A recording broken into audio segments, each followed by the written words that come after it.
শুরুতে Bangladesh Zimbabwe test series বাঁচানোর mission স্বাগতিকদের। চট্টগ্রামে দ্বিতীয় টেস্টে মুখোমুখি হবে দুদল। নাম বদলের পর প্রথমবার খেলা হচ্ছে সাগরিকায়। বীরশ্রেষ্ঠ মতিউর রহমান স্টেডিয়ামে ম্যাচটি শুরু হবে সকাল 10টায়। এই ম্যাচে 5 বোলার খেলানোর পক্ষে কোচ ফিল সিমন্স ধৈর্য ধরতে বলেছেন টাইগার সমর্থকদের। চট্টগ্রাম থেকে হুমায়ুন কবিরের ক্যামেরায় জহির সাগরের রিপোর্ট।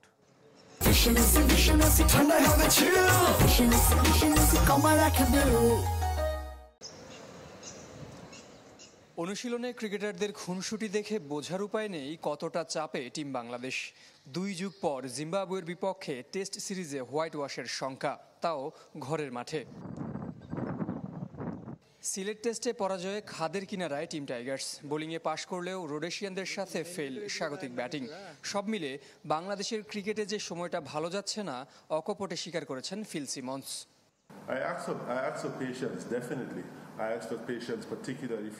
দল হিসেবে প্রথম টেস্টে আমরা ভালো করতে পারিনি, ইতিবাচক খেলাও খেলতে পারিনি। সিরিজ বাঁচাতে উন্নতি করতে হবে, এটা ঠিক। বাংলাদেশের ক্রিকেটের সময় ভালো যাচ্ছে না, সবাইকে তাই ধৈর্য ধরতে বলেছি।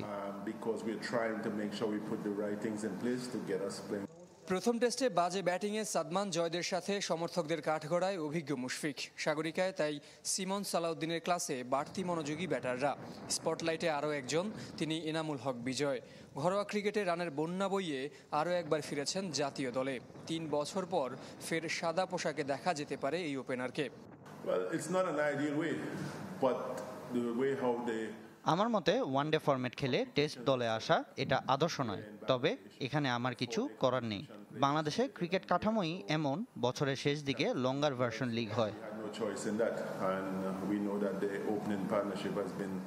মান বাঁচানোর পরিকল্পনায় সাগরিকায় ব্যাটিং প্যারাডাইজ বদলে যেতে পারে ঘূর্ণি ট্র্যাকে। ম্যাচের আগের শেষ অনুশীলনে পেসারদের না থাকাও উস্কে দিচ্ছে সেই গুঞ্জন।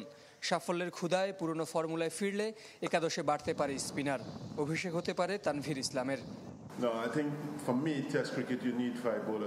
টেস্ট দলে আমি 5 পেসারের পক্ষে। রানা না থাকলেও পেস ডিপার্টমেন্টে স্কিল আর বৈচিত্র্যতার ঘাটতি নেই।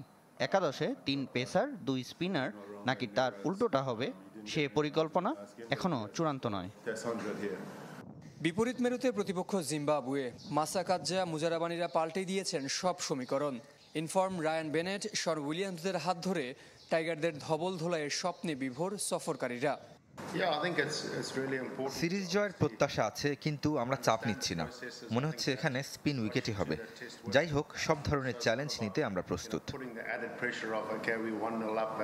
এই ম্যাচ দিয়ে বীরশ্রেষ্ঠ মতিউর রহমান স্টেডিয়াম নামে যাত্রা শুরু হচ্ছে সাগরিকার। জহির সাগর, চ্যানেল 24, চট্টগ্রাম।